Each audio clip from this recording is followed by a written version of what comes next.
Party మారిన ఎమ్మెల్యేలపై speaker నిర్ణయంతో అనర్హత వేటు పట్ల క్లారిటీ వచ్చిందా? ఇక మిగిలిన ముగ్గురు ఎమ్మెల్యేల విషయంలో స్పీకర్ ఎలాంటి నిర్ణయం తీసుకుంటారు? అసలు ఎవరిపైన అయినా వేటు పడే అవకాశం ఉందా? రాజకీయ వర్గాల్లో ఏం చర్చ జరుగుతోంది? తెలంగాణలో పార్టీ ఫిరాయింపు ఆరోపణలు ఎదుర్కొంటున్న 10 మంది ఎమ్మెల్యేల్లో 7గురి అనర్హత పిటిషన్పై అసెంబ్లీ స్పీకర్ గడ్డం ప్రసాద్ కుమార్ తీర్పు ప్రకటించారు. ఎమ్మెల్యేలు అరికెపూడి గాంధీ, తెల్లం వెంకట్రావు, బండ్ల కృష్ణమోహన్ రెడ్డి, ప్రకాష్ గౌడ్, గూడెం మహిపాల్ రెడ్డి, పోచారం శ్రీనివాసరెడ్డి, కాళీ యాదయ్య పార్టీ మారినట్టుగా ఎలాంటి ఆధారాలు లేవని వారికి క్లీన్ చిట్ ఇచ్చారు.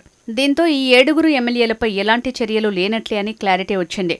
రాజ్యాంగంలోని 10వ షెడ్యూల్ ప్రకారం పార్టీ మారిన ఆ 10 మంది ఎమ్మెల్యేల సభ్యత్వం రద్దు చేయాలని బీఆర్ఎస్ ఎమ్మెల్యేలు ఫిర్యాదు చేశారు.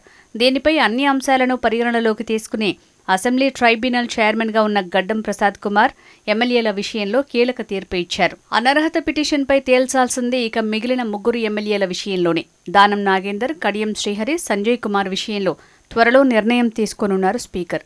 దానం నాగేందర్ ఖైరతాబాద్ నుంచి బీఆర్ఎస్ ఎమ్మెల్యేగా గెలిచి ఆ తర్వాత 2024 లోక్సభ ఎన్నికల్లో కాంగ్రెస్ తరపున ఎంపీగా పోటీ చేసి ఓడిపోయారు. దీంతో దానం నాగేందర్పై వేటు ఖాయమని పొలిటికల్ సర్కిల్స్లో చర్చ జరుగుతోంది. ఇప్పటివరకు స్పీకర్ ఎదుట విచారణకు దానం నాగేందర్ హాజరు కాలేదు. కనీసం స్పీకర్ నోటీసుకు రిప్లై కూడా ఇవ్వలేదు.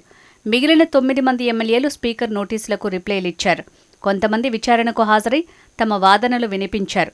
అయితే బీఆర్ఎస్ ఎమ్మెల్యేగా ఉంటూ లోక్సభ ఎన్నికల్లో కాంగ్రెస్ బీఫామ్పై పోటీ చేయడంతో దానం విషయంలో స్పీకర్ నిర్ణయం ఏ విధంగా ఉంటుంది అనే దానిపై ఉత్కంఠ రేపుతోంది.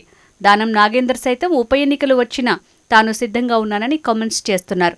మరోవైపు పార్టీ ఫిరాయింపులపై స్పీకర్ నిర్ణయం వెల్లడించే వరకు కాకుండా ముందే తాను రాజీనామా చేస్తే అనర్హత నుంచి తప్పించుకోవచ్చనే ఆలోచన చేస్తున్నారట. ఏదేమైనా ఎమ్మెల్యేల అనర్హత అంశంపై స్పీకర్ తీసుకున్న నిర్ణయాన్ని సుప్రీంకోర్టు స్వాగతిస్తుందా లేక తమ నిర్ణయాన్ని ప్రకటిస్తుందా అనేది వేచి చూడాల్సిన అవసరం ఉంది.